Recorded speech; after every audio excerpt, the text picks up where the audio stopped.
Bismillahirrahmanirrahim. Assalamualaikum warahmatullahi wabarakatuh. Selamat pagi semuanya. Waalaikumsalam warahmatullahi wabarakatuh. Pagi, Pak. Senang sekali saya bisa bertemu kembali dengan kalian di hari yang cerah ya, di Surabaya ini. Bahkan mungkin kata beberapa orang terlalu cerah sehingga bikin gerah. Di tempat lain katanya sudah mulai hujan, tapi Surabaya dan sekitarnya masih belum hujan. Nggak apa-apa. Ya, kita syukurin apapun yang ada, ya nggak perlu mengeluh, ya. Maka kita nikmati hari ini dengan belajar, apalagi kalian masih bisa belajar di rumah, di tempat kalian yang nyaman. Saya lihat Dani di kamar itu AC-nya bisa dinyalakan itu. Oke, sebelum kita mulai, kita bersyukur atas karunia sehat yang telah diberikan, sehingga kita masih bisa fit untuk mengikuti kuliah hari ini. Dan semoga perkuliahan pagi ini lancar.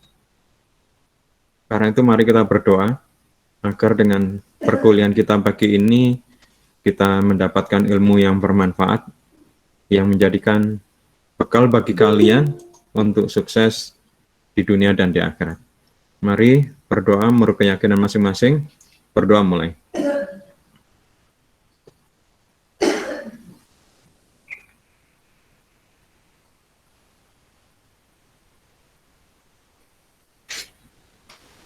Selesai. Oke, teman-teman, kita lanjutkan perkuliahan pagi ini. Sebelum kita masuk ke perkuliahan, ada yang mungkin mau ditanyakan terkait pertemuan-pertemuan sebelumnya?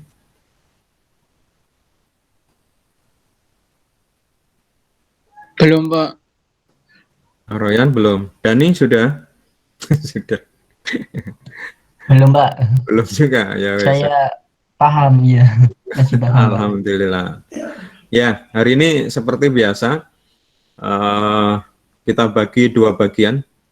Bagian pertama kita kuliah, kemudian bagian dua nanti mungkin siapa yang mau aja, karena mungkin waktunya terbatas, untuk melakukan presentasi tugas kalian, yakni mencari video tentang biro iklan yang ada di luar negeri.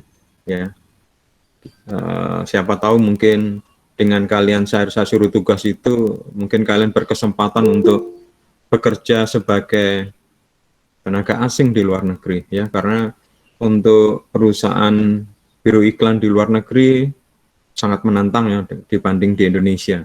Maka kalau kalian punya kesempatan bekerja sebagai tenaga kreatif di biro iklan di luar negeri, itu luar biasa.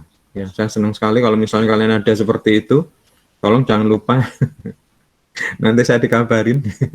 Pak Yusuf, saya sekarang ada di Singapura, bekerja di Leo Burnett, cabang Singapura. Wah, terima kasih. Saya senang sekali. Saya ikut bangga pada kalian. Arfian, sehat? Alhamdulillah sehat. Oh, kok tumben kamarnya agak beda, Arfian? Kamu pindah kamar atau tetap? Ya, sama, Pak. Betul, sama. Sama. Pindah ya, Pak. Hah? Oh, Ya. ya. Jadi kita bagi dua, ya.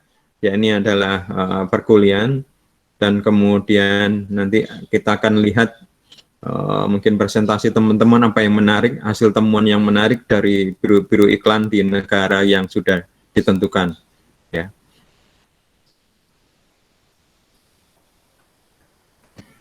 Oke, kita lanjutkan. Oh ya, jangan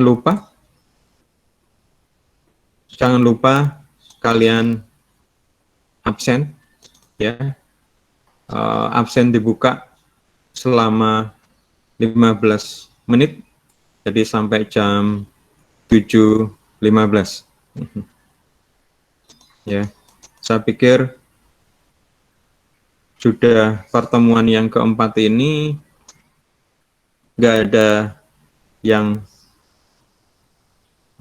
yang sampai terlambat seperti itu.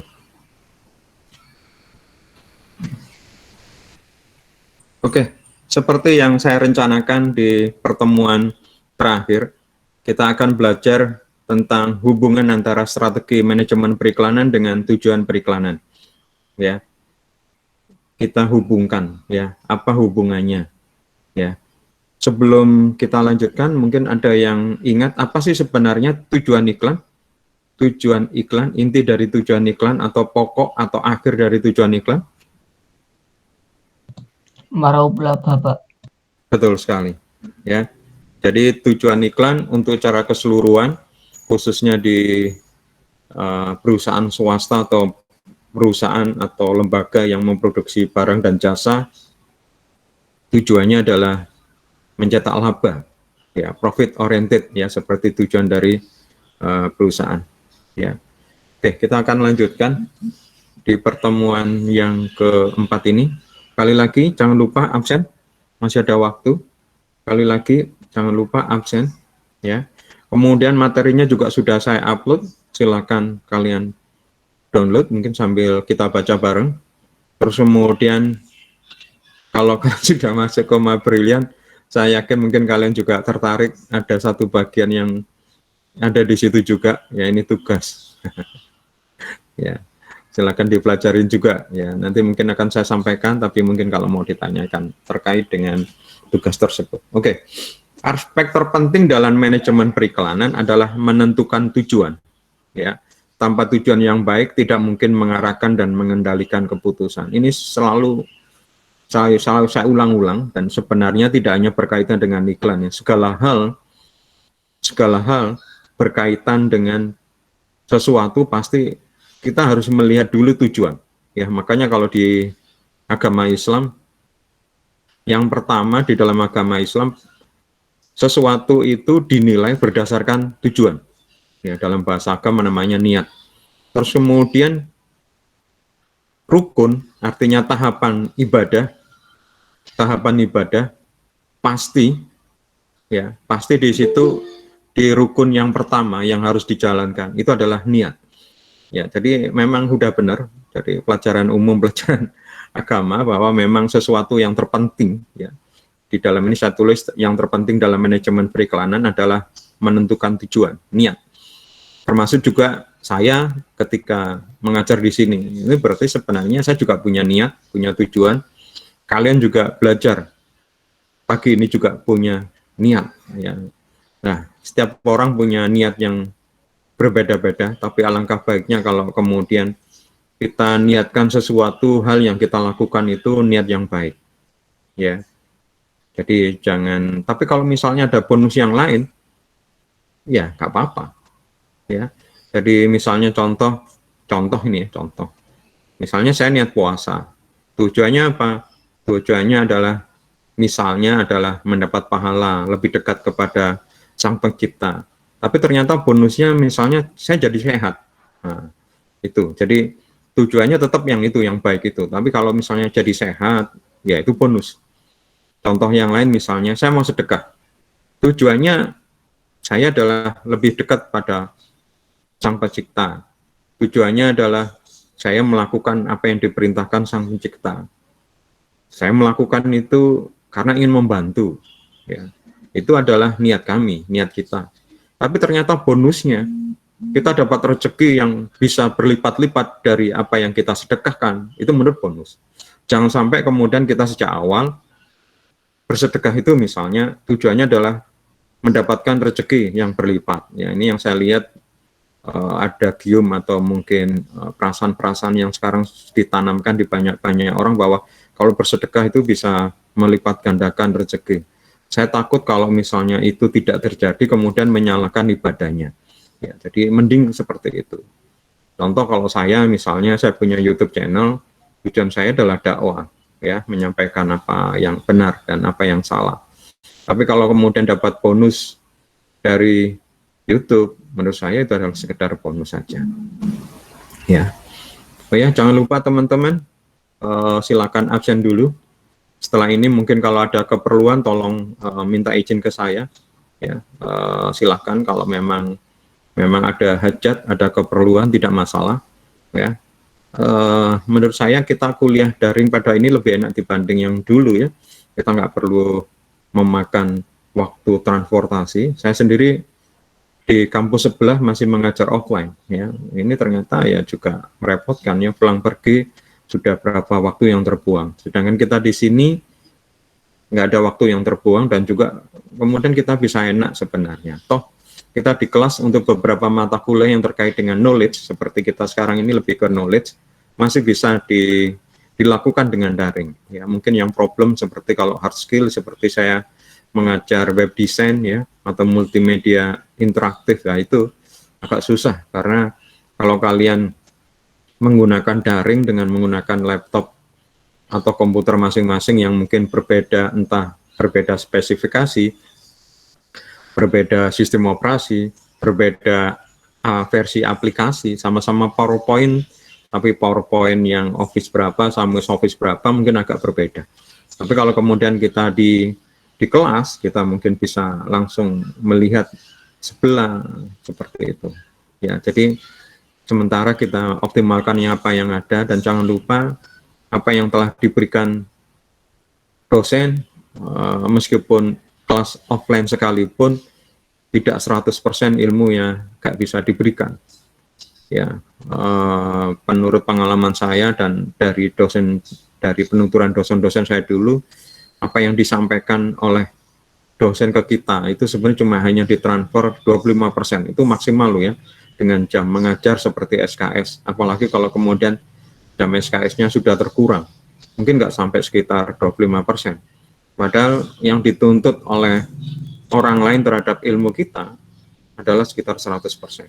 Maka mau tidak mau kalian harus mencari sendiri, ya. Contoh, dulu waktu saya kuliah, saya belajar periklanan, dan tidak seperti kalian, saya lihat di kurikulum untuk belajar iklan ini ternyata banyak mata kuliah yang terkait, ya, sampai ada copywriting pun, ya, ada branding dan macam-macam. Saya dulu di komunikasi cuma hanya mata kuliah satu, namanya komunikasi periklanan, disingkat Kompak, cuma satu itu toh, ya. Tapi ketika saya ngelamar di SCTV, saya disangka sudah, atau bukan disangka, yang sudah dituntut harus seperti ini, seperti ini, seperti ini. Ya, untungnya di luar apa yang diberikan di kampus, saya masih mau belajar sendiri.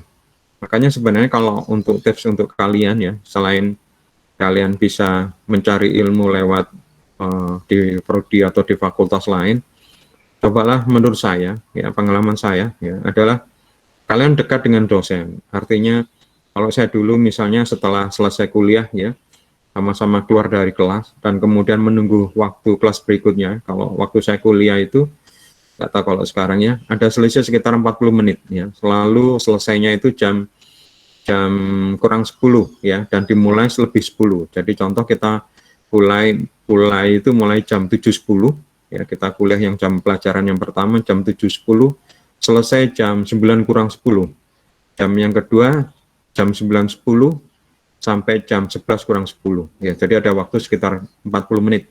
Nah, 40 menit itu biasanya saya akan datang ke ruang dosen gitu dan ngobrol-ngobrol dengan dosennya. Nah, kadang-kadang dosen di situ menularkan ilmu yang entah karena waktunya terbatas atau mungkin tidak terkait atau mungkin lupa disampaikan. Banyak hal yang disampaikan dan itu sebenarnya ilmu, ya. Nah, dengan dekat dengan dosen itu justru kita tambah ilmu. Kalau kita nggak dekat dengan dosen, kita hanya cukup dapat ilmu hanya dari di kelas, ya. Kadang-kadang saya bersyukur, oh ya ini, ya, gitu. Bahkan kadang-kadang saya dipinjemin buku, ya, bukunya dia pribadi, ya, ini tolong kamu belajar lagi yang ini, gitu. Ya, ini adalah nilai tambah kalau kemudian kita dengan dosen. Permasalahannya kadang-kadang justru kita malah, kalau bisa jangan berhubungan dengan dosen.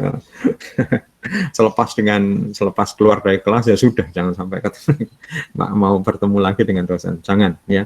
Mereka welcome sekali kok, ya. Anggap saja dengan kalian dulu waktu sekolah SD yang mungkin dekat dengan guru, ya, sebenarnya, atau mungkin malah dulu di SD nggak dekat dengan guru. Oke, sekali lagi yang saya sampaikan di sini di manajemen periklanan, yang terpenting adalah menentukan tujuan, ya. Maka di sini dengan menentukan tujuan, maka kita bisa mengarahkan dan mengendalikan keputusan, ya. Apa sih manfaat menetapkan tujuan periklanan dalam manajemen periklanan? Yang pertama adalah sebagai alat komunikasi dan koordinasi. Ingat, kemarin sudah saya jelaskan bahwa di dalam manajemen periklanan itu tidak hanya satu unsur saja. Ya, di situ ada pengiklan, ada biro iklan, ada media massa, ada konsultan marketing, ada apa lagi? Ada apa lagi? Arya?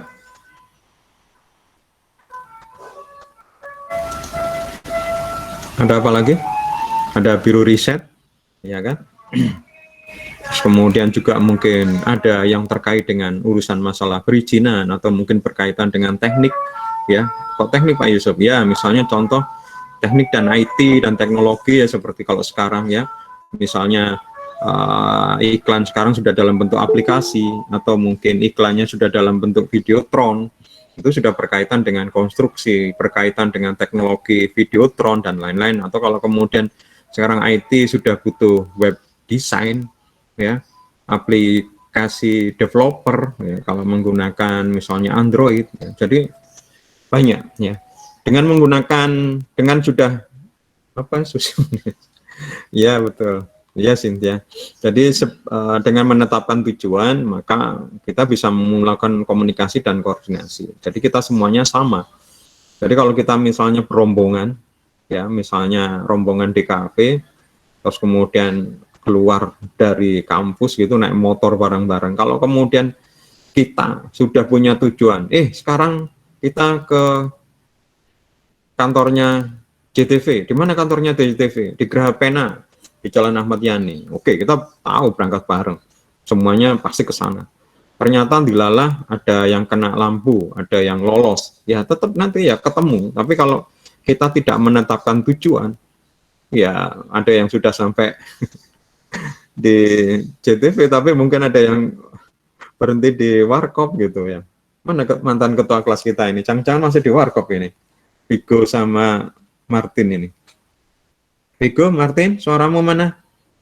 Jangan-jangan belum bangun juga ini Martin. Kemudian yang kedua, manfaat menetapkan tujuan periklanan adalah menentukan kriteria dalam pengambilan keputusan. Keputusannya kita kan tentu di dalam perjalanan itu mungkin banyak permasalahan ya. Nah, tapi kalau kita sudah menentukan tujuan, maka keputusan ini nanti akan disesuaikan dengan prioritas di dalam tujuan tadi. Ya. Jadi contoh misalnya seperti ini. Kita memutuskan bahwa untuk saat ini adalah kita akan lebih tujuan periklannya adalah mengubah perilaku, bukan meniat menjual, ya, mengubah perilaku. Bentuknya adalah banyak melakukan kampanye offline, ya, banyak melakukan campaign ya secara lapangan ya, kegiatan-kegiatan. Misalnya contoh kita punya sabun ya, dan kita mau jualan sabun ya. Kita tidak di dalam kampanye periklan saat ini kita tidak berniat untuk bikin kampanye bahwa sabun kita ini yang terbaik, mengandung zat-zat ini yang lebih hebat dibanding sabun yang lain, tidak. Tapi kita kepinginnya adalah untuk yang sekarang kampanye periklanan ini adalah mengubah perilaku ya. Mengubah perilaku anak sekolah dasar yang mereka yang biasanya jarang suka cuci tangan, kita minta cuci tangan. Ya, kalau sekarang saya lihat sudah disediakan tempat cuci tangan. Kemarin saya datang ke sekolah dasar di daerah Bulak sana, ya di depan itu ada wastafel, ya ada beberapa wastafel. Ini seingat saya baru ada zaman sekarang, ya ada sabunnya juga. Ya, zaman dulu nggak ada kayak gitu ya, karena ini dengan cara begini mereka mungkin akan belajarin untuk ini. Tapi ternyata ya sekolah nggak ada, ya sekolah nggak ada, sekolahnya modelnya bukan offline tapi online. Nah ini ada permasalahan, perlu nggak dijalankan yang seperti ini? Bagaimana bentuknya? Nah ini tentu kalau kita sudah tahu, tujuannya adalah offline. Kemudian tidak berganti ya sudah sekarang bukan tujuan untuk mengubah perilaku, tapi tujuannya kembali misalnya seperti ini tidak sesuai dengan tujuan, kecuali kalau tujuannya diubah.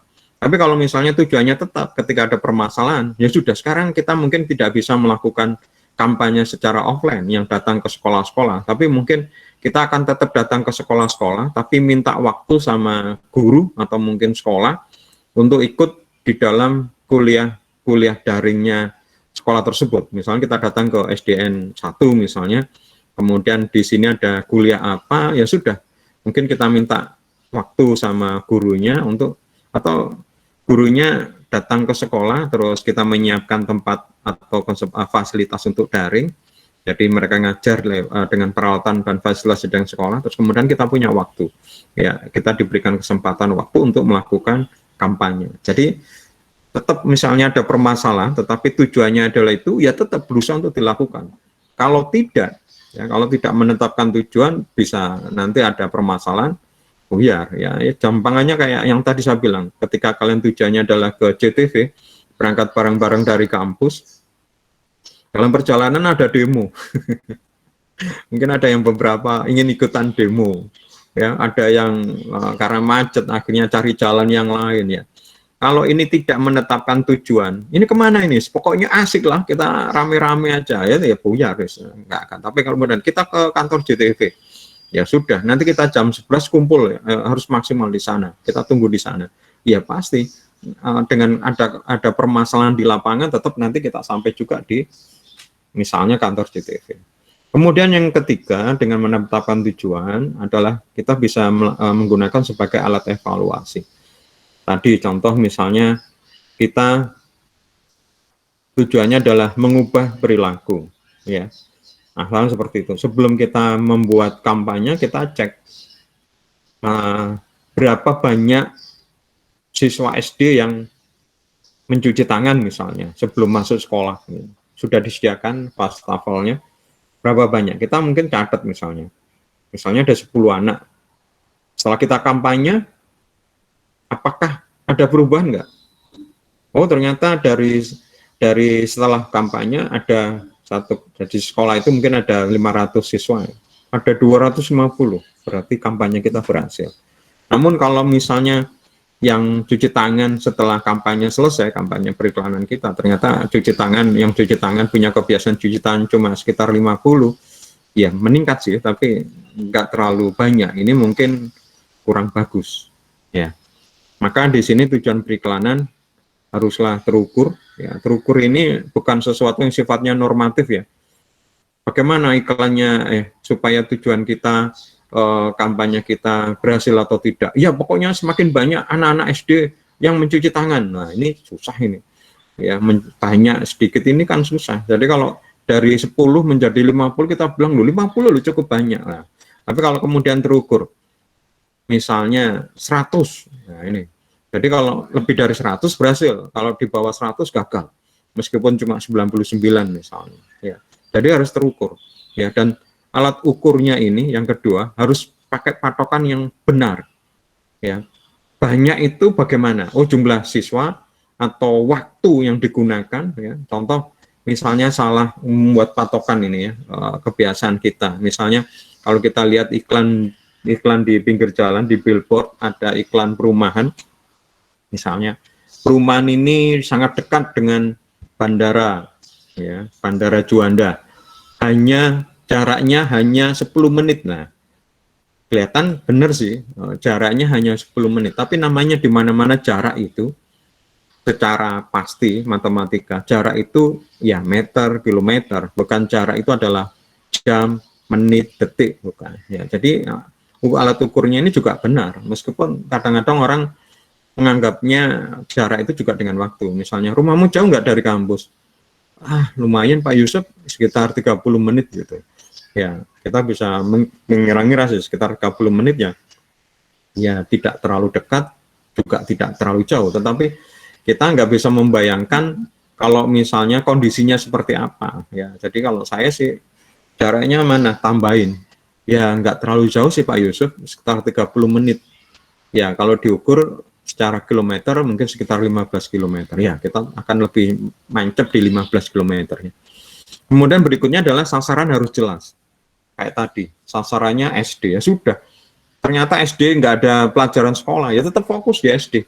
Ya, jangan sampai kemudian ganti, waduh, angel ke SD karena sekarang daring. Ya udah, kita sasarannya sekarang kita ganti sama orang-orang di pinggir jalan. Kita sediakan wastafel di pinggir jalan. Kita ajarkan orang-orang di, wah ini sudah berubah ini. Sasaran sudah nggak jelas lagi. Ya. Kemudian harus ada periodisasi, ini yang penting. Makanya kita sekarang belajar di manajemen periklanan. Karena di manajemen periklanan ini kampanye ini selalu dibatasin oleh waktu.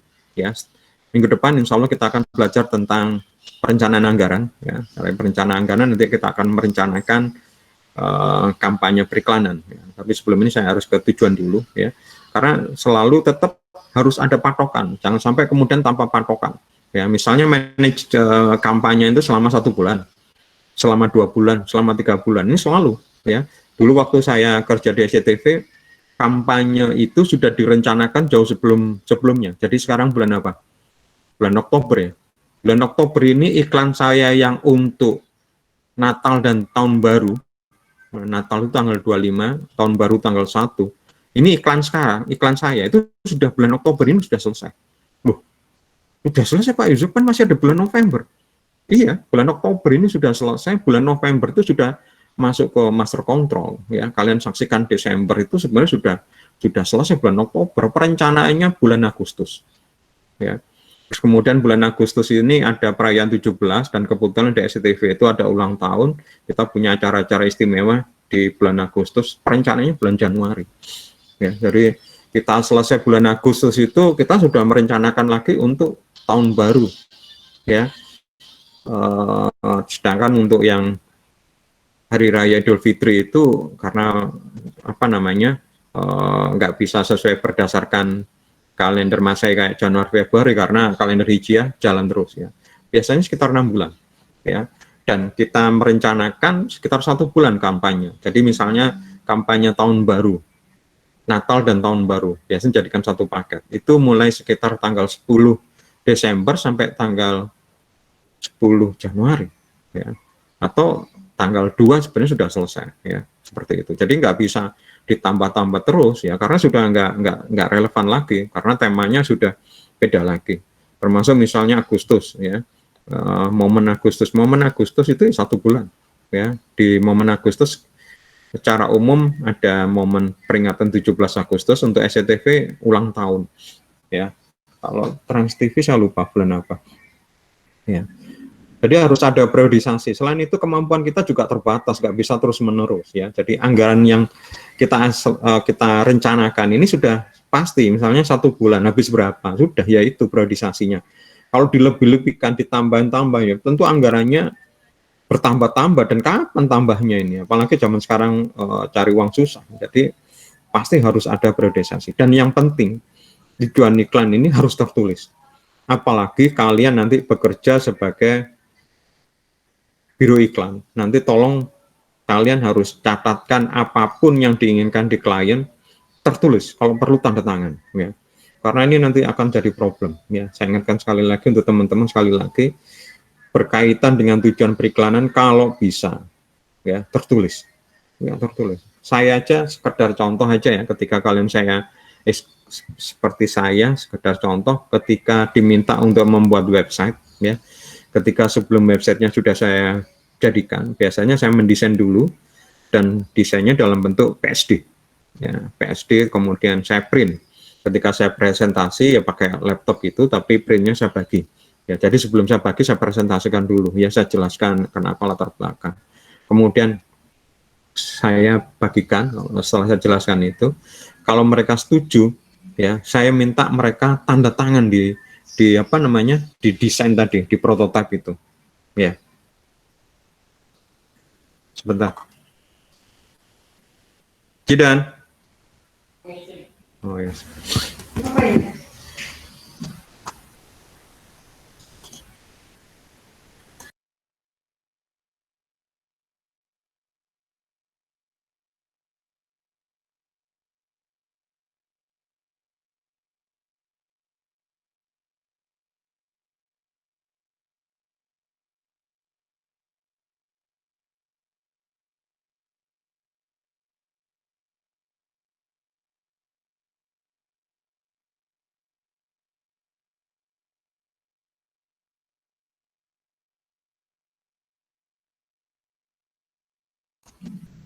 Ya, miring. Jadi tujuan periklanan harus terukur, harus ada patokan, harus jelas, harus ada periodisasi dan tertulis. Seperti yang saya tadi desain, itu saya minta tanda tangan. Ya, karena apa? Kadang-kadang yang menyetujui itu mungkin sambil jalan ternyata mungkin dapat masukan dari yang lain terus dibilang jelek-jelek gitu. Nah, padahal kita sudah progres, bahkan mungkin sudah jadi. Nah, kalau kemudian kita tidak tertulis pakai tanda tangan, tiba-tiba kemudian Pak Yusuf sepertinya desain yang kemarin itu jelek ya. Loh kok jelek Pak? Iya kata teman-teman katanya jelek begini-begini. Wah kayak gitu. Bisa nggak diganti? Aduh, kita diganti rugi waktu ya. Kita mendesain lagi rugi waktu, rugi tenaga, ya kan? Dan ini kalau kita turutin belum tentu nanti itu ya. Jadi ya lo ya kita harus ada tulis tadi loh Pak. Dulu Bapak sudah setuju loh. Ini loh Pak buktinya Bapak tanda tangan. Waduh, tapi teman-teman ini bos mintanya berubah. Kalau memang tidak cocok ini, kami bisa Pak mengganti dengan desain yang sekarang baru. Tapi dengan catatan Bapak bayar lagi. Nah, kita sudah ada bukti tertulis gitu. Nah, sama dia nanti mungkin akan dibawa ke direkturnya. Pak, ini katanya Pak Yusuf ini kalau mau ganti desain nggak masalah, tapi harus bayar lagi karena harus ada man hours yang diberikan. Karena kita sudah setuju ini dokumen yang sudah kita tanda tanganin gitu. Ya, kalau seperti itu biasanya bosnya nanti ya sudah kalau begitu pakai desain yang lama gitu. Atau ya sudah nggak apa-apa, saya bayar kok, minta tambah berapa, wah kayak gitu. Itu masih oke. Ya. Maka untuk karena dengan tujuan yang baik maka implikasinya adalah pertama adalah efektif bagi pengambilan keputusan. Artinya sekali lagi ketika kita berhadapan dengan permasalahan entah dengan budget dengan apalagi situasi sekarang yang tidak menentu ya, maka sangat efektif mengambil keputusan ya. Nggak, kita akan membuat prioritas mana ini apa namanya cocok sebagai keputusan yang baik atau tidak ya. Kita kembali lagi ke tujuan ya. Kalau tidak nanti akan berubah terus ya.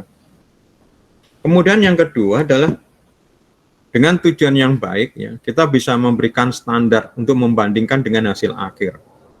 Ya, tadi dengan ada tujuan yang baik kita bisa melihat contoh misalnya begini. Yang paling sepele aja lah ya. Misalnya contoh kita mau belajar misalnya membuat website misalnya ya. Nah ini standarnya apa yang untuk belajar membuat website? Nah ini kita harus bisa standar. Kalau bisa kita bikin standarnya, tujuannya apa? Nanti kita tahu apakah kemajuan kita sudah baik atau tidak. Ya. Terus kemudian tadi membantu komunikasi dan kemudian kita bisa membuat garis antara keputusan strategis dan keputusan taktis. Ada yang tahu bedanya strategis dan taktis? Alfian? Alfian sampai Arfian? Strategis sama praktis ya Pak? Strategis dan taktis. Ini biasanya berkaitan dengan perang misalnya. Perang apa namanya yang bertujuan strategis dan bertujuan taktis. Mungkin kalau praktis itu lebih jangka pendeknya Pak ya. Jadi rencananya lebih ke apa ya, lebih cepat gimana kitanya. Terus kalau strategis kan lebih panjang. Jadi kita bisa ngukurnya lebih lama kalau strategis. Jadi nggak buru-buru Ya, gitu. betul sekali Arfian. Itu salah satu ya, salah satu bedanya. Untuk yang strategis biasanya lebih lama, sedangkan taktis itu lebih pendek ya. Yang lain mungkin mau menambahkan? Tadi udah benar dari Arfian ya, dari segi waktu. Kalau strategis itu biasanya lebih panjang, taktis itu lebih pendek. Ya. Ada yang mungkin mau menambahkan apa bedanya strategis dan taktis? Ya, ini banyak sekali kalau di dunia peperangan biasanya. Martin? Mana Martin ini? Nggak keluar ini. Sandy? Sen, kamu nggak pernah keluar suaramu di mata kuliah ini. Ya Pak, ini suara saya. Ya jangan cuma ini suara saya. Ayo, apa bedanya strategis dengan taktis? Biasanya strategi itu apa ya? kayak lebih ke pendekatan secara umum gitu sih Pak. Tapi Terus kalau kalau taktik taktis, itu udah lebih apa ya, lebih spesifik setahu saya. ya, Jadi buat menerapkan strategi itu sendiri perlu sebuah taktik begitu Pak. betul sekali, ya. Sudah ditambahkan dari Sandy sudah benar. Tadi yang pertama dari Arfian tadi masalah waktu, yang kedua dari skala ya, dari ukuran ya. Kalau yang strategis biasanya lebih besar, sedangkan kalau taktis itu lebih kecil, atau kalau dibuat istilah itu kalau strategis lebih general, lebih umum, sedangkan taktis itu lebih khusus, lebih spesifik. Ya, jadi kalau misalnya perang, contohnya seperti ini. Ya, strategisnya misalnya menguasai daerah ini, anggap saja misalnya menguasai Pulau Madura misalnya, itu strategis, berarti bagaimana kita bisa menguasai Pulau Madura. Gitu. Oke, taktisnya apa? Oh, taktisnya kita akan mendaratkan pasukan di Bangkalan, berarti nanti akan ada perang Bangkalan. Terus kemudian kita akan menurunkan pasukan lewat udara di Sumeneb misalnya. Ya, nah, itu namanya taktis ya.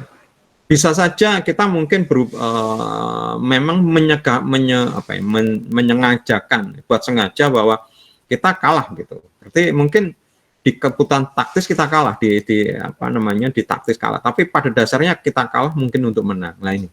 Jadi kadang-kadang, jadi kalau buat istilah itu kalau di perang itu, kalau strategis itu namanya perang, ya. Tapi kalau taktis itu namanya pertempuran. Jadi pertempuran hanya di satu tempat. Misal pertempuran Surabaya, ya kita kalah mungkin di Surabaya, tapi misalnya secara keseluruhan kita menang perang, ya, seperti itu. Ya, jadi itu namanya strategis dan taktis. Lah, strategis ini hal-hal yang biasanya berkaitan dengan yang besar-besar aja. Sedangkan yang taktis ini yang kecil-kecil. Maka dengan adanya tujuan ini, kemudian masalah untuk apakah itu nanti ditentukan oleh siapa dengan siapa, itu nanti akan kita tahu bahwa ini keputusan taktis ya. Kalau keputusan taktis ya mungkin tidak perlu sampai siapa. Jadi dengan adanya pembagian strategis taktis, nanti kita tahu mana yang ini jadi bagian siapa, ini jadi bagian siapa. Contoh misalnya gini, kembali lagi misalnya contoh tadi kampanye mengubah perilaku anak sekolah dasar untuk rajin cuci sabun ya. Nah, ternyata di lapangan apa itu yang kayak wastafel ini butuh namanya kayak paralon gitu ya. Nah, selama ini menggunakan paralon merek A gitu. Ternyata merek A itu sudah habis. Nah, ini gimana gitu. Nah, ini keputusan taktis ini, masalah kecil, artinya pakai merek apa saja sebenarnya tidak masalah dan tidak perlu para yang paling tinggi misalnya direktur utama untuk sampai memutuskan itu, mungkin lebih di bawahnya misalnya manajer atau cukup atau apa. Jadi misalnya si A, merek A nggak ada, ya kalau yang ada apa merek B itu mungkin dipakai. Jangan sampai kemudian misalnya karena misalnya apakah kita menunggu merek A itu karena mungkin lebih pas, lebih cocok, tapi menunggu ini akan ada waktu kirim sekitar 1 minggu 2 minggu, berarti mundur. Nah ini keputusan taktis sih sebenarnya, nggak perlu sampai mengubah itu ya. Jadi ganti aja dengan merek apa yang ada ya. Jangan sampai kemudian justru yang strategis yang rencananya kita selesai kampanye selama 1 bulan molor menjadi 10 hari karena ada bahan yang tidak ada. Ya, itu contoh ya teman-teman, dengan menentukan tujuan yang baik juga akan berimplikasi. Coba kalian terapkan juga dalam kehidupan. Nanti kalian akan bisa menetapkan bahwa dengan menetapkan tujuan secara strategis, maka kemudian taktis nanti juga akan bisa menjadi, artinya mana ini yang penting, ini yang mana tidak penting, ini yang urgent, ini sepele, kayak gitu ya gitu. Nah, kita kembali lagi bahwa tujuan periklanan itu berhubungan dengan tingkat penjualan ya, yaitu profit, katanya siapa tadi, Aroya ya. Namun sebenarnya tingkat penjualan tidak semata tergantung iklan, karena masih banyak faktor yang berpengaruh. Ya, jadi nanti kalau kalian bekerja di biro iklan, kemudian dikomplain sama klien kalian, misalnya, Pak Yusuf, saya sudah menghabiskan banyak anggaran ini untuk Bapak ini, untuk iklan ini, mana ini penjualannya pancet ini, tetap ini nggak berubah, ya paling naik sedikit, padahal saya kepinginnya bisa meningkat sampai 3 sampai 5 kali lipat gitu. ini Bapak nggak benar seperti ini, bekerja bikin iklan nggak betul, ini nggak becus, ya, domelilah, dimarah-marahin nggak gitu. Kalian mungkin diam aja, tapi makanya ketika kita bekerja itu harus ini jelas ya tujuannya apa. Ya, karena kalau memang tujuannya misalnya untuk meningkatkan penjualan, ada faktor lain yang berpengaruh terhadap penjualan, tidak hanya iklan. Contoh misalnya masalah distribusi, ini penting juga ini. Ini sering terjadi ya. Saya dulu pernah mengalaminya ya. Waktu kita bikin iklan, klien kita pengusaha atau pabrik spring bed, kasur bekas ya. Ketika kita sudah riset bikin iklan, kita mau masang iklan, kita mau pasang iklan di Jawa Timur, ternyata mereka bilang bahwa di Jawa Timur distribusinya belum ada, ya distribusinya masih di Sumatera. Ya bilang awal gitu, untung sih belum dilakukan. Kalau dilakukan jadi sia-sia, ya. Kalau kita pikir kita Jawa karena penduduknya paling banyak, ya kita beriklan di Jawa aja. Ternyata di Jawa produknya belum ada. Nanti kalau misalnya iklan kita tayang dan kemudian banyak orang yang tertarik datang ke toko, ternyata barangnya ada, yang dimomelin kita. Padahal bukan masalah kita yang salah, tapi memang distribusinya. Kemudian berikutnya adalah masalah harga. Ini juga penting ya. Harga ya. Produknya bagus, iklannya keren, kampanyenya berhasil, tapi terlalu mahal. Ya. Ada contoh nggak kasus ini? Mungkin kalian punya tahu? Sehingga ya hanya orang mengagumi aja. Jadi kalau dibilang mana produk yang bagus? Oh ini merek A gitu. Loh, tapi kamu nggak beli merek B? Iya merek A mahal. Gitu. Ya. Jadi juga bisa terkait dengan harga ini. Ya bisa saja. Ya. Kemudian juga masalah kemasan. Ya ini kalian sudah belajar ya di mata kuliah lain bahwa kemasan ini juga penting. Ya makanya juga kalian juga harus bisa mengemas diri kalian ya. Namanya personal branding. Ya ini juga saya amatin juga di Stikom ini sebenarnya sudah bagus secara skill ya. Cuma yang menurut saya perlu ditingkatkan untuk para lulusan Stikom ini adalah personal branding. Apa itu personal branding? Ada yang tahu personal branding? Citra diri. Seperti apa misalnya Aroyan?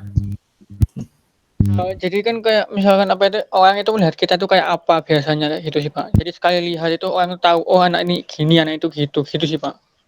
Betul sekali ya. Ini contoh waktu dulu saya merekrut banyak tenaga kerja ya, khususnya untuk web developer ya. Mungkin bukan kakak kelas kalian ya, tapi kakak kelas sebelah ya, apa itu SI ya. Karena saya lebih banyak pada waktu itu butuh yang web developer itu, jadi anak sistem informasi ya. Yang lamar ya nggak hanya dari Stikom ya, tapi ada dari ITS, dari Petra ya, Petra juga ada, terus mana lagi ya, banyak gitu ya. Saya yakin ketika dites dengan kemampuan anak Stikom mungkin sama bagusnya, tapi secara personal brand yang mungkin kurang meyakinkan ya. Contoh yang sering saya amatin itu personal brand secara fisik aja dulu. Misalnya contoh ya, ada yang datang itu membawa jaket. Oke, membawa jaket itu wajar ya karena naik motor pakai jaket. Tapi mbok yao, apa bahasa Indonesia mbok yao? Seyogyayanya ya, ya jaketnya dilepas lah. Diletakkan di sepeda motor. Kalau takut kepanasan, kehujanan, titipkan ke satpam. Ya, jangan pakai jaket seperti itu ya, masih pakai jaket, bahkan ketika sampai wawancara itu masih pakai jaket. Bahkan seringkali tas ransel ini masih dipakai gitu. Kalau saya itu contoh ya personal branding. Kalau saya dulu masih awal cari kerjaan gitu, kalau perlu saya pinjem tas yang bukan tas ransel ya, tas apa itu kayak tas kerja, maksudnya pakai ditenteng gitu ya. Oh kita nggak perlu tas ransel kok ya, kita bukan kuliah tapi untuk paling bawa dokumen aja secukupnya ya, pakai tas tenteng ya. Kita sampai jaketnya dilepas, letakkan di di sepeda motor ya, kalian pakai pakaian rapi ya, meskipun mungkin tidak harus pakai kemeja yang bergaris-garis itu, tapi lengan panjang kalau bisa ya, di benik rapi. Tapi bisa aja kalian lakukan baru di parkiran ya, dari rumah mungkin digulung lengannya, tapi di sana dipasang lagi ya. Syukur-syukur kalian tidak langsung masuk ya, minta izin ke satpamnya, ada nggak kamar mandi di situ, toilet ya, kalian cuci muka, disisir rambutnya. Ya, saya lakukan seperti itu ya. Jadi ketika saya masuk, yang menemui adalah resepsionis, saya dalam keadaan apa ya, ganteng gitu. Meskipun nggak ganteng ya, itu personal brand ya. Ya, apalagi nanti ketika kita masuk ya, mungkin ada pesaing-pesaing kita yang lain di meja, di atas paha kita letakkan apa namanya, tas tenteng tadi, tas di tenteng tangan. Udah, kita akan kelihatan profesional ya. Pakai dasi Pak, ya tergantung ya apa yang kalian lamar gitu. Tapi yang rapi aja sudah cukup ya. Tapi kalau mau pakai dasi ya boleh, nggak ada aturannya. Tapi kalian mau lebih boleh ya pakai dasi, kecuali yang tidak punya dasi, atau kalau misalnya mau memaksa diri ya bisa pinjam, toh bisa dikembalikan lagi. Itu contoh personal branding ya. Nah ini karena itu yang terlihat ya, itu yang saya bilang tadi, kemasan ya. Isinya ketika diuji antara kalian Stikom, ITS, mungkin juga ada ITB, Unibra ya, ada yang Unibra anak buah saya, sama-sama bisa, tetapi kelihatan bahwa yang misalnya yang ini terlihat seperti lebih rapi, lebih disiplin, meskipun nanti kenyataannya setelah diterima kalian ya pakai kaos. Gak apa-apa, loh kamu dulu kok waktu ngelamar kok rapi, sekarang kok ngelewes gitu. Gak apa-apa, sudah kadung diterima ya kan. Nah kayak gitu ya. Jadi memang awal itu juga seperti itu ya, kayak siapa, kayak si Theo itu waktu mendekati pacarnya rapi, setelah jadi pacarnya yang glembos sih ya. Ya Theo, bener gak Theo? Wah, ya Pak, Theo Pak. Waktu PDKT ya gimana Pak ya? Ya itu kan emang ya seperti itulah Pak. Waktu PDKT rapi ya. Nanti kalau sudah jadi pacar, apalagi sudah jadi suami kayak saya yang glembosi ya. Itu yang begitu ya, kemasan. Ya. Kemudian berikutnya adalah masih kaitan dengan kemasan adalah penampilan produk. Maksudnya bentuk produknya. Kalian kalau nggak salah sudah belajar juga desain produk ya. Di desain produk bentuknya seperti apa, kemudian dikemas ya. Kemasannya juga pengaruh, bahannya, terus produknya juga, penampilannya juga berpengaruh ya. Contoh kita lihat misalnya HP aja, HP pada dasarnya ya juga beda dengan zaman dulu masih ada touch ya, sekarang nggak ada touch, semuanya ya layar gitu. Tapi ternyata ada yang kelihatan bagus, ada kelihatan itu kan juga masalah di desain, penampilan produknya. Mutu barang, iklannya sangat bagus, orang kemudian beli, tapi ternyata barangnya jelek, dapat rusak, cepat habis, ya, mereka marah-marah, kemudian kapok beli ya. Kemudian merek ya, sudah tertanam misalnya iklannya bagus, berhasil, kemudian orang tahu ini mereknya merek jelek misalnya, dalam arti merek ini dianggap sebagai gampang rusak misalnya, ya sudah, ini juga berpengaruh ya. Merek yang anggap saja merek nomor 2, merek nomor 3 beriklan apapun ya tetap nggak bisa mengalahkan dengan yang merek nomor 1 ya, kecuali nanti kita akan ubah ya, kita akan belajar nanti lebih detail. Dan yang terakhir ya, ini yang penting juga, tren ya. Trennya apa? Iklannya sudah berhasil, gencar dan macam-macam, trennya berubah. Nah ini makanya kemarin saya jelaskan bahwa di dalam pengiklan itu ada faktor lain, faktor eksternal, faktor penguasa dan macam-macam lah. Salah satunya di faktor eksternal itu adalah selera pasar, perilaku konsumen yang berbeda. Iklannya sudah bagus ya, kita udah bikin, misalnya kita mau bikin kafe ya, sudah kita rancang desain yang bagus, bisa minta misalnya arsitek interior desain yang keren dan macam-macam ya. Ternyata trennya sekarang orang nggak datang ke kafe, Takut Pak ada corona, nggak boleh sama nanti kena cakup. Mending ngopi aja di rumah. Lah, udah. Jadi ya kita sudah kadung iklan, bahkan sudah kontrak dengan apa ya pemain band untuk main di hari-hari di malam-malam tertentu. Tapi sudah berubah selera pasar. Ya kemudian kita diomelin, gimana Pak Yusuf ini sudah ngabisin banyak kok, kemudian yang datang sedikit. Ya harusnya kalian bisa jawab ya bahwa penjualan tidak melulu dengan iklan, salah satunya adalah selera pasar. Sekarang selera pasarnya sudah berubah, sudah nggak kayak dulu yang harus kongko-kongko di kafe. Sekarang mungkin modelnya pesen gosen atau apa namanya pakai toko online-nya, bikin alat sendiri. Kalau kopi katanya sekarang yang lagi rame itu alat bikin kopinya apa namanya?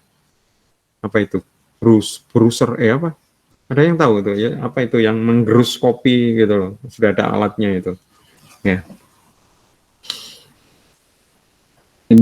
Grinder itu enggak Pak? Grinder betul sekali. Itu yang sekarang banyak dijual dan banyak mulai orang beli. Jadi kalau dulu grinder lebih banyak dibeli sama para apa ya kafe atau toko, tapi sekarang orang-orang rumahan juga beli karena ya mungkin karena itu selera pasarnya, perilaku konsumennya udah berbeda. Mereka kepingin juga ngopi di rumah aja gitu. Ada pertanyaan sampai di sini? Kalau nggak ada, saya lanjutkan. Ya. Sekarang kita lihat kembali, ya. Ternyata tujuan iklan adalah meningkatkan penjualan. Nah, ternyata ada hubungan antara iklan dengan kita melakukan kampanye, ya. Kampanye misalnya selama 1 bulan, ternyata ada pengaruh di penjualan, ya. Jadi misalnya contoh, ada kondisi A sebelum beriklan, B kondisi selama beriklan, dan C kondisi setelah beriklan. Ya, A kondisi sebelum beriklan, B selama beriklan, dan C setelah beriklan. Ya, ketika beriklan, ya berarti selama beriklan, ya biasanya naik penjualannya. Ya, selama naik penjualannya. Ya, dan sekali lagi saya bilang bahwa kampanye periklanan nggak bisa terus menerus ya. Kampanye periklanan hanya di waktu-waktu tertentu, misalnya sebulan. Lah setelah sebulan ya berarti kampanyenya berhenti. Ini apa yang terjadi? Kemungkinannya bisa A tambah naik ya, B tetap, artinya tadi naik terus naiknya tetap ya, nggak turun ya. Kemudian C itu adalah kembali ke semula, kembali sebelum beriklan, ya. Kemudian berikutnya adalah yang A, B, C, D, D malah lebih turun dibanding sebelum A. Ya, saya ulangi lagi, ada kondisi kita selama beriklan ada perubahan, ya. Biasanya kalau kita beriklan pasti ada perubahan, ya. Biasanya nambah, ya. Yang menjadi pertanyaan adalah setelah beriklan, apa yang terjadi? Yang pertama adalah ya A tetap ya, kemudian B naik ya, setelah B naik, sekarang bagaimana setelah B selesai ya? Skenario yang pertama C ya, setelah beriklan itu tambah naik, jadi seperti tangga ya, naik ya, C ya.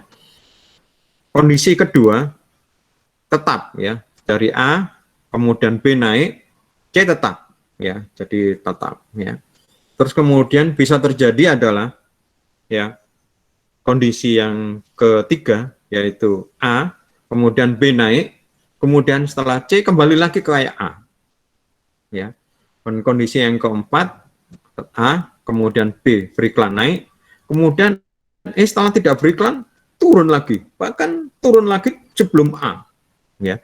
Jadi kalau kondisi yang pertama, skenario pertama, nah A kemudian B naik, kemudian setelah beriklan itu adalah C C naik, itu berarti namanya model tangga naik ya, model tangga ya, kayak tangga gitu ya. Kemudian kalau kemudian B naik, kemudian C kembali seperti semula, ya, itu adalah seperti topi, ya, itu model topi, ya. Kemudian kondisi ketiga adalah B naik, ya, kemudian C turun lagi, lebih turun dibanding sebelum beriklan, yaitu A. Ini seperti kunci, ya, seperti kunci. Dan yang keempat adalah datar, ya, adalah B naik, ya, B naik, ya, terus kemudian C-nya setelah beriklan tetap. Nah, ya, Pak Yusuf, mana yang kita inginkan? Tentu yang diinginkan apa? Yang model tangga ya. Jadi yang tentu yang kita inginkan adalah model tangga. Selalu sepertinya orang-orang setelah beriklan itu adalah naik ya.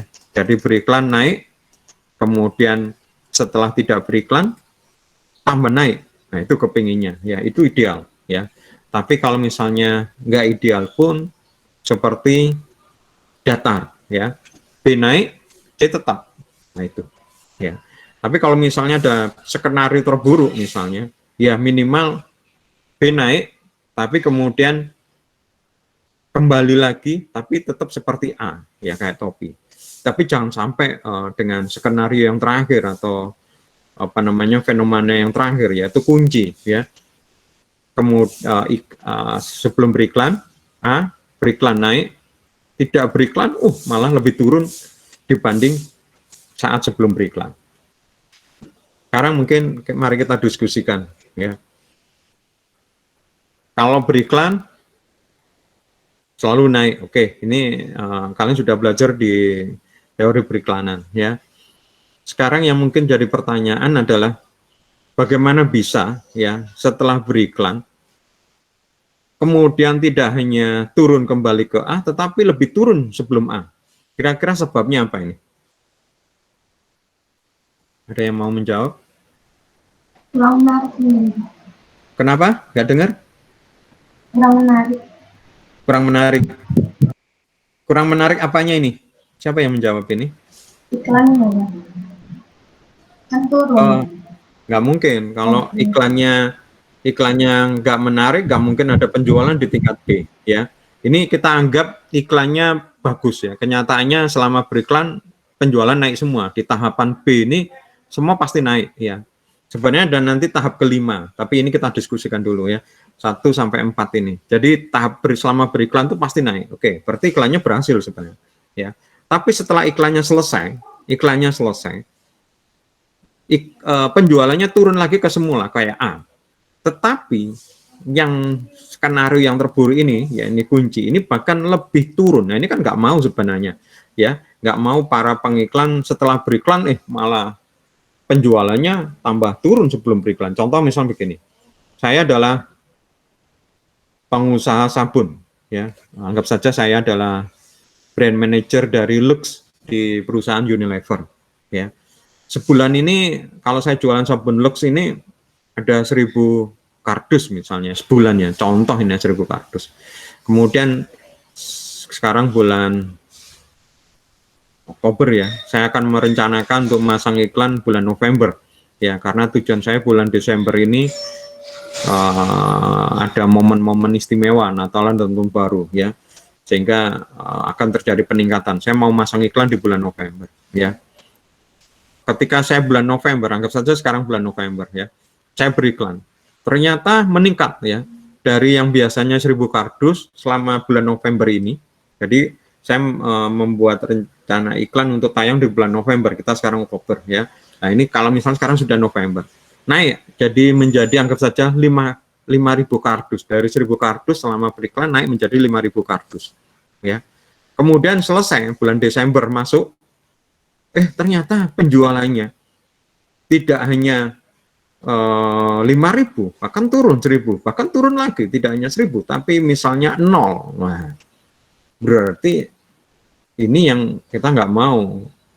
Selama beriklan naik, tapi setelah tidak beriklan malah nol, nggak ada penjualan sama sekali, nggak laku, numpuk di gudang. Dulu masih ada terjadi penjualan selama sebanyak 1.000 kardus, sekarang nol. Nah, ini seperti itu, ya. Atau mungkin bukan 1.000, nol lah kayaknya, gimana? 500 misalnya. Nah, ini kira-kira apa? Coba kita diskusikan sekarang. Kalian coba berpikir. Kalian duduk di meja atau enggak ini? Kalau sambil rebahan ini susah ini kalau berdiskusi ini. Aroyan? Ada itu Pak, kesalahan waktu iklan Pak. Mungkin jadi Kesalahan waktu iklan seperti apa contoh?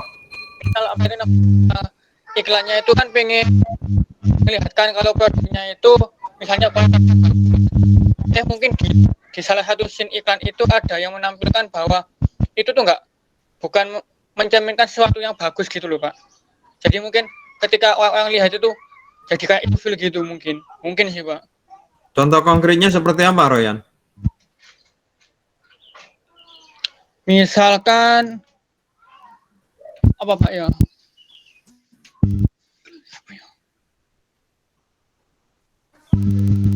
Mungkin kayak ini Pak, kayak eksis misalkan Pak. Misalkan waktu dulu yang ini loh Pak, apa ini? Ada jin apa itu? Uang ungu itu loh Pak. Iya Itu kan- betul. Ya, terus? Itu kan maksudnya ketika orang lihat itu ada yang bilang itu lucu, ada yang bilang itu ilfil gitu sama iklannya eksis itu gitu sih Pak. Dilani gitu ya? Ya, terus? Ya mungkin itu sih Pak, karena itu jadi ada yang menurun. Jadi yang awalnya itu iklannya mungkin biasa-biasa aja, tapi ketika ada iklan baru model kayak gitu, jadi orang ilfil.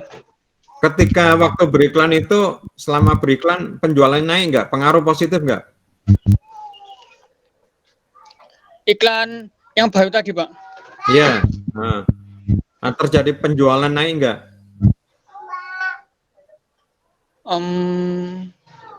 nggak tahu sih, kemungkinan nggak sih Pak. Iya, ya. Ya, betul.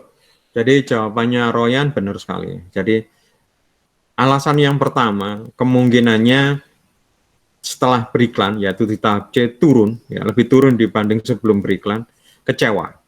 Ya, bukan masalah iklannya sebenarnya. Kecewa kenyataannya, ya. Ya, bisa berakibat dari iklannya terlalu baik misalnya. Contoh misalnya dikatakan bahwa ini contoh ya, sekedar contoh aja. Iklan otomotif, iklan mobil, ya dikatakan bahwa mobilnya ini irit, ya mobilnya irit. Dan seringkali ketika kampanye beriklan di macam-macam, ini iklannya dikatakan mobilnya irit, sehingga banyak orang beli. Ya, tapi kenyataannya ketika beli ternyata boros, ya. Ketika itu boros, ya. Ketika boros, ya. Tidak seperti yang dijanjikan di dalam iklan. Ya, ketika dikomplain, biasanya jawabannya dari perusahaan atau pabrik mobil, kamu cara mengemudimu itu gimana gitu. Biasanya kan gitu jawabannya. Aku hemat cara mengudinya begini. Cara mengudi seperti itu ya nggak lazim, nggak biasa. Lah itu tidak dijelaskan mungkin di dalam iklan. Ya, dikatakan memang tes irit ya. Tapi cara mengemudi ini kan pengaruh memang ya. Tapi itu tidak dijelaskan ya. Tapi orang kadung kecewa. Nah, orang kadung kecewa ini disampaikan ya, tidak disampaikan di iklan tetapi disampaikan secara pribadi. Jadi kalau misalnya orang mau beli mobil misalnya, saya mau beli mobil, kemudian tetangga atau teman, lu siapa namanya itu mobil, jatuh iki ini boros, ya ampun boros, iklannya itu irit tuh jari ini sampai segini, wah aku diulung gawe, ya ini, ya, terus kemudian dari sosial media seperti ini, jadinya yang sudah yang sudah mau beli nggak beli, ya biasanya masih termakan itu, masih percaya merek itu, yang sudah pakai ini jadinya malah nggak percaya juga, dijual juga, karena mikir, wah ini orang-orang nggak mau beli ini nanti kalau saya jual malah jatuh ini, mending saya jual juga, tapi malah memperburuk keadaannya. Ini contoh ya, banyak seringkali seperti itu ya, mereka kecewa dengan kenyataannya yang mungkin berbeda selama iklan. Ya. Faktor lain? Ada yang mungkin mau menjelaskan? Bagus sekali dari Aroyan. Saya senang sekali Aroyan ini, mulai mahasiswa saya pertama kali ketemu kapan ini? selalu aktif dan selalu berpikir. Ayo yang lain, saya tunggu ini. Jangan-jangan kalian masih rebahan ya. Layah-layah ini sambil meluk guling. Pak, tanya Cynthia? Pak. Ya, Edwin. Mas Madiun gimana kabarnya? Madiun sudah hujan atau belum? Sudah Pak. Alhamdulillah. Surabaya masih Tapi panas ya? nggak sampai deres sih Pak. Ya nggak apa-apa, Surabaya belum hujan malah. Tanya apa, Win? Tadi kan saya juga sempat tinggal ke kamar mandi bentar kan Pak. Nah, itu Pak, misalkan tadi kan dijelasin Pak Yusuf kan, beberapa klien juga ada yang kecewa dengan pengiklan.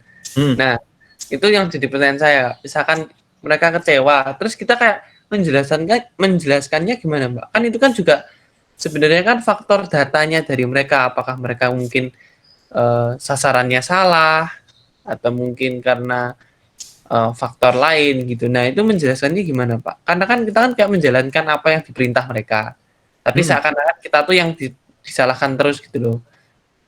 Gitu Pak. Padahal kan kita kan nggak tahu apa-apa yang pihak yang kita yang memikirkan iklannya gitu. Walaupun kita mungkin riset juga gitu. Oke, pertanyaanmu bagus, Ben. Betul sekali pertanyaanmu. Ini memang harus diantisipasi. Makanya kembali ke penjelasan saya di awal bahwa ketika kita mulai bekerja, tolong semuanya kalau bisa tertulis ya. Karena kita kerja itu di sini kayak di biro iklan itu adalah jasa. Jasa itu dibayar apa yang sudah kita berikan, bukan apa yang kita lihatkan di awal. Contoh misalnya kalau kalian jualan HP Nokia misalnya, saya beli Nokia ini misalnya, ya pasti dapatnya itu ya. Ketika kita nyoba ya nanti ketika beli juga itu ya. Tapi kalau kita mau beli jasa itu nggak ada sebelum kita akan berikan. Misalnya contoh naik Gojek misalnya ya, atau naik ojek lah ya, kita datang ke pangkalan ojek, Pak tolong saya diantarkan ke sana gitu ya gitu. Nah ini kita masih belum tahu bagaimana nanti yang terjadi. Dia memang punya ya, tapi kita nggak tahu ya. Baru kita naik ya, baru kita akan merasakan bagaimana. Misal contoh naik ojek, ternyata sepeda motornya misalnya lama nggak diservis ya, shock breakernya keras ya, terus kemudian asapnya terlalu banyak sehingga kita menghirup asap knalpotnya. Ini contoh ini, tapi ini sudah terjadi ya, sudah terjadi. Nah maka kalau kita di awal itu membuat secara hukum, maksudnya secara tulisan hitam di atas putih, ini enak. Maka kita sebenarnya jangan, kalau kita biro iklan, jangan mau menetap di dalam kontrak itu dihargain atau dibayar atau tujuannya itu adalah meningkatkan penjualan. Ya, karena sekali lagi tadi penjualan tidak semata-mata pada iklan. Ya, jadi kalian coba apa yang bisa kalian lakukan di dalam membuat iklan. Contoh misalnya begini, Pak Yusuf, saya kepingin sabun saya meningkat banyak. Oke, apa yang harus dilakukan misalnya? Oh, kita ganti perilaku. Nah gitu kita ngomong, kalau kita jualan sabun ya dengan sabun kita lebih baik, sekarang semuanya juga bilang gitu. Kita ubah aja lah perilakunya, berubah. Anak-anak khususnya yang masih SD ini, kalau biasanya mereka nggak apa-apa, nggak cuci tangan, sekarang cuci tangan kan sabunnya cepat habis ya. Nah ini akhirnya peningkatan satu sekolah sekarang butuh berapa sabun. Kalau banyak sekolah sudah seperti itu, Pak, seperti ini ya. Kita bikin seperti itu. Nah, maka yang nanti kita tulis di dalam dokumen adalah tujuan mengubah perilaku. Misalnya catat itu, satu SD dengan satu jumlah siswa, misalnya 50% melakukan cuci tangan. Nah, dari jumlah sekolah, karena kan mungkin setiap sekolah berbeda-beda ya, ada jumlahnya sedikit, ada yang banyak. Kalau kita berdasarkan jumlah, takutnya nanti kelasnya banyak, kita nanti kerepotan. Jadi mending pakai persentase, 50% berubah. Ya, jadi kita akan lihat SD ini jumlah siswanya 1000, berarti 500. Nah kayak gini, lebih enak itu dibanding nanti meningkatkan penjualan. Wah ini nanti dengan beriklan dengan di saya nanti penjualan naik 5 kali lipat dari 1000 kardus menjadi 5000 kardus. Wah ini berat ini karena banyak hal faktor yang lain ya. Jadi mending kita pakai yang itu, dan itu memang iya kok. Contoh kayak saya ya, untuk internet marketing saya tidak mau dikaitkan dengan penjualan karena penjualan itu berat. Tapi yang misalnya saya bikin target misalnya berapa yang berapa yang saya buat untuk postingan di dalam 1 bulan misalnya. Saya memaintain sebuah website dan saya membuat artikelnya. Saya bikin berapa artikel seminggu, misalnya 2 kali seminggu. Ya sudah, itu mungkin bisa diukur. Sedangkan masalah nanti penjualan atau apa, ya nggak bisa itu. Tapi saya bisa diukur. Ini saya seminggu 2 kali setiap hari Senin dan Kamis. Ini kelihatan bisa diukur. Bahkan sebelum saya mengupload, saya kirim artikelnya, postingan. Nanti artikel yang saya kirim seperti ini. Bagaimana Bapak?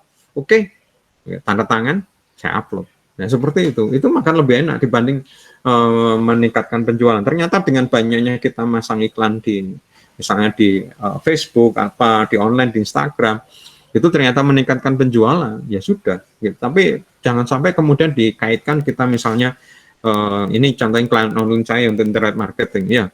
Ya sudah, lebih terukur. Misalnya saya memasang atau mempostingan berapa postingan per minggu untuk Instagram, itu lebih enak, lebih jelas gitu.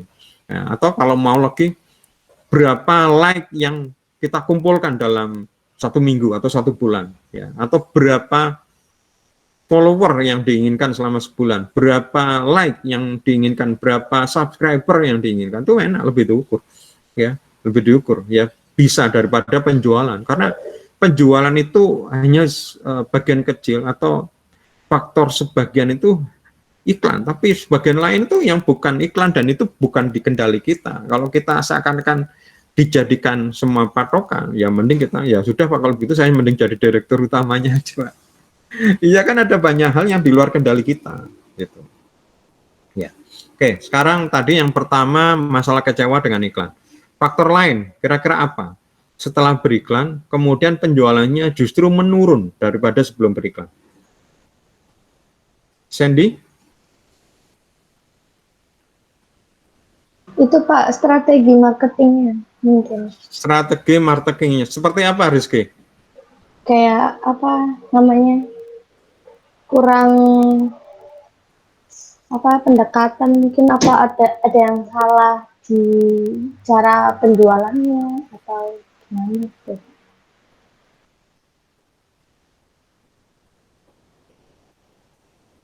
Ya, bisa sih. Cuma bukan di situ sebenarnya. Jadi nanti sebenarnya ada kan, oke, ya kita lanjutkan aja mungkin. Karena tadi dari kita tadi main berlanjut ke ada sebuah peristiwa atau model yang kelima. Ya, tadi model 1, 2, 3, 4 atau A, B, C, D itu asumsinya selama beriklan naik. Selama beriklan naik, dan memang harusnya begitu. Makanya kenapa mereka bayar kita untuk masang iklan, pasti naik ya. Tapi ada faktor lain ya, di mana ketika beriklan tidak terjadi kenaikan ya. Jadi A 1000 kardus, kita beriklan di B ya tetap 1000, walaupun naik mungkin 1100 gitu, nggak terlalu signifikan. Kemudian C mungkin kembali lagi ke 1000, jadi pada dasarnya datar gitu ya. Berarti kalau memang seperti fenomena yang kelima, model yang kelima ini, bisa saja mungkin yang disampaikan Rizky, strategi kita iklan itu gak benar, iklan kita jelek, ya pokoknya pekerjaan di kita, ya pekerjaan di kita yang salah. Nah itu, kalau memang seperti itu, berarti itu kemungkinan disalah di kita, ya bisa dikalah karena iklan itu nggak efektif, ya nggak efektif, ya nggak jalan, nggak baik, dan itu seperti kita dulu belajar di teori periklanan. Pakai model komunikasi periklanan AIDA, AICA, terus kemudian model Dagmar, terus kemudian teknik-teknik televisi, nggak berlaku semua, nggak kalian gunakan tepat. Termasuk juga mungkin media planning yang kita nanti akan belajar di manajemen periklanan, ini nggak jalan semua, nggak pas. Ya contoh sepele misalnya begini, ya kita mau jualan makanan untuk anak kecil, anggap saja Cheetos, ya. Terus kemudian kita masang iklan, iklannya bagus sekali, sudah kita tes macam-macam pada anak, secara offline kita datangkan anak, kita lihatkan, oke semua seperti itu. Iklannya itu tidak diletakkan di media yang tepat, ya seharusnya ditonton yang banyak anak. Kita misalnya contoh ya, iklan kita pasang di majalah apa, ME, atau majalah populer gitu ya, ini kan nggak ada anak di situ ya, kecuali anak dewasa kayak siapa? Kayak Theo keluar ya tadi. Iya Theo Pak. Theo keluar kok tadi live.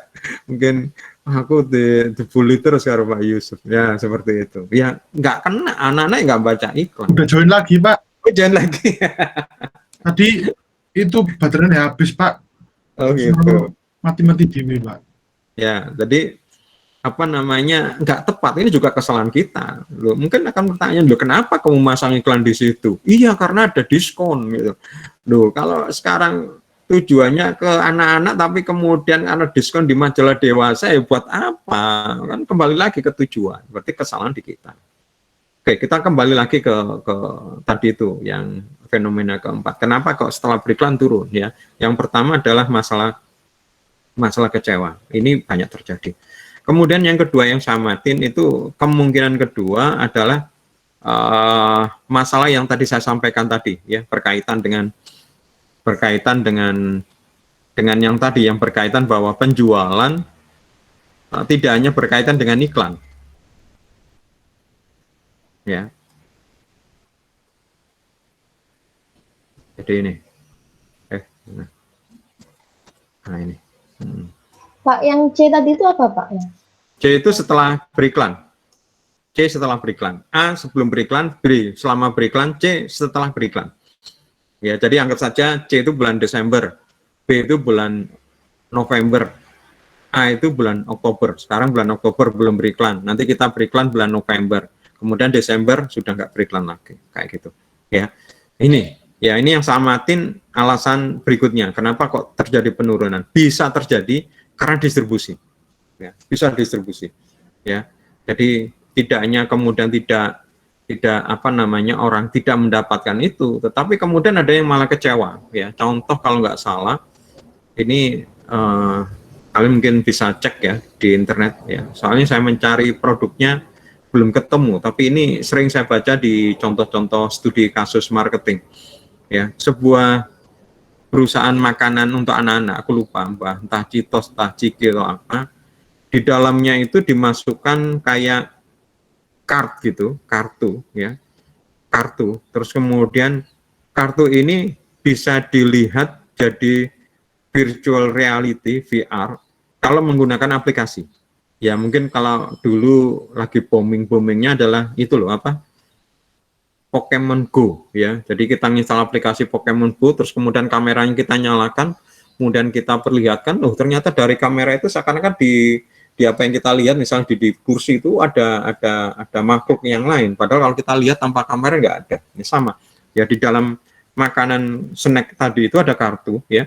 Kemudian kita letakkan, kemudian kita download aplikasi, terus kameranya dinyalakan, dilihatkan di kartu itu. Saya nggak tahu kartunya kayak apa, apakah model QR-nya atau ada gambarnya. Ternyata di dalam HP itu ada VR ya, VR kayak Pokemon. Jadi ada kayak makhluknya gitu loh. Ya tergantung tokohnya katanya ya. Jadi kalau gambar ini tokohnya ini, gambarnya ini. Anak-anak suka ya, anak-anak suka ya, minta sama orang tuanya karena gambar itu seri ya. Jadi misalnya ada 10 gambar ya, seri A, B, C, D, A, gampangnya toko A, toko B, toko C. Tapi yang banyak dijual itu atau yang banyak didapatkan itu misalnya toko A sampai toko 1 sampai toko 5 gitu. Ya. Jadi beli dapat lagi toko 4, beli lagi toko 1 gitu. Yang toko 6 itu jarang. Sehingga banyak terjadi teman-teman yang ada itu saling tukar, tapi nggak tahu memang debat sengaja seperti itu, jadi ada, atau mungkin distribusinya nggak rata, yang toko ini mungkin banyak di daerah ini, toko itu banyak ini, jadi akhirnya anak-anak itu sering minta sama orang tua, aku tolong dibelikan ini. Loh, kenapa? Ini aku belum ada dapat kartu ini, beli lagi dapat yang kartu lama, minta lagi. Akibatnya apa? Sukses itu, sukses. Akhirnya produknya banyak laku dijual, ya. Tapi anak-anak karena butuh lagi kartu itu habis, ya, habis. Anak-anak kan merengek-merengek, nggak tahu gitu loh. Orang tua bingung, pusing gitu loh. Akhirnya cari ke toko ini habis.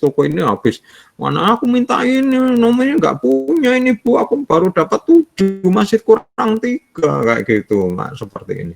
Ya, nah ini sebenarnya sukses ini iklannya ini, tapi tidak diimbangin oleh dari perusahaan, yaitu misalnya distribusi, ya kan. Jadinya apa? Jongkel akhirnya. Udah kamu nggak beli pakai ini, kamu ini merek ini gitu. Yang ada. Akhirnya kecewa, ya. Mereka kecewa karena nggak mendapatkan itu, dan ternyata ketika pindah yang itu mungkin lebih enak, lebih murah gitu. Akhirnya ketika produk itu ada lagi di toko, orang sudah, ini yang saya amatin juga. ya, saya amatin juga ini, makanya di pertemuan kali ini silakan kalian buka ya, di My Brilliant ya, kalian silakan buka nih My Brilliant di tugas kalian.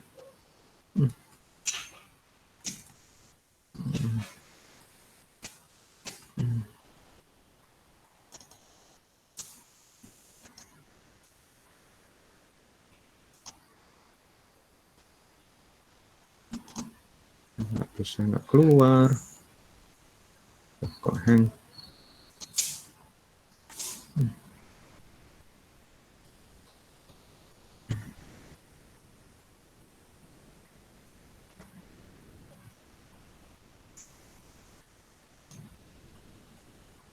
Nggak keluar ya.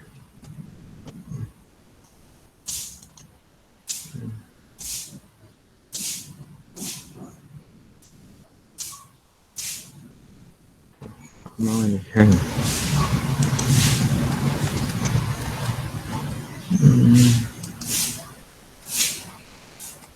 Oke.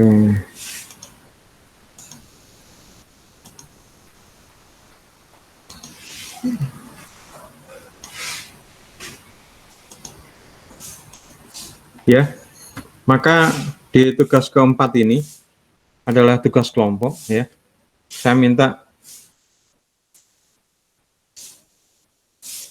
mencari produk yang mengalami kejadian seperti model-model yang tadi saya jelaskan. Terus kemudian kalian analisa mengapa terjadi demikian dan apa yang harus dilakukan ke depannya ya. Jadi tadi sudah jelaskan, ada A itu kondisi sebelum beriklan, B kondisi selama beriklan, dan C adalah kondisi setelah beriklan. Contoh anggap saja A itu bulan Oktober, B kita membuat kampanye periklanan di bulan November, dan C itu adalah Desember setelah beriklan ya. Nah, ini adalah tugas kelompok ya. Untuk kelompok 1 dan kelompok 6, dan pokoknya belakangnya 1 dan 6, entah 16 atau 11 ya, atau 1 adalah tipe tangga. Belakangnya 2 dan 7 model topi, kemudian 3 dan 8 adalah kunci, 4 dan 9 garis, 5 dan 0 data. Ya. Tangga itu B naik, C naik lagi. Ya, topi B naik, C kembali seperti semula. Kunci B naik, C lebih turun daripada A. Ya. Kemudian garis A, kemudian B sama ya, sama dengan A, C sama dengan A. Ya, tadi garis saja. Kalau datar B naik dari A ya, kemudian C tetap seperti B. Ya. Ini tugas kelompok ya. Kalian kerjakan di dokumen Word seperti biasa. Kemudian convert ke PDF, submit ke My Brilliant karena tugas kelompok salah satu anggota kelompok saja ya. Kalian bikin presentasinya, bikin poin-poinnya aja kenapa seperti itu ya. Kemudian kalian presentasikan di kelas. Jangan copy paste dari Word-nya itu ya. Jadi nggak perlu dibaca, tetapi poin-poinnya apa ya. Jadi yang kalian cari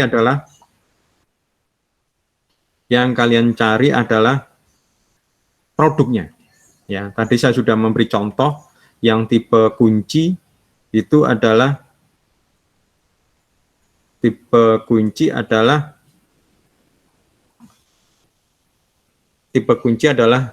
makanan ringan untuk anak-anak, contoh seperti itu. Ya, kalian cari contoh lagi yang misalnya model tangga itu seperti apa. Ya, kalau model tangga itu kayaknya banyak itu ya.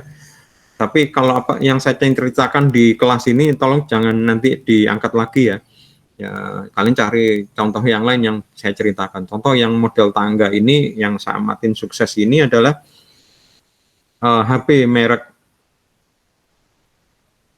Cina, apa namanya? Oppo. Oppo, betul sekali. Tadi siapa yang jawab? Rizky ya? Iya. Rizky, betul kamu Riz. Kamu seneng iklan ya? Kayak Aroyan. Suka budgetnya, Pak. Ya betul ya. Jadi contoh Oppo ini saya suka ini Pak, apa namanya, contoh kasus. Oppo ini sebenarnya adalah produk baru ya.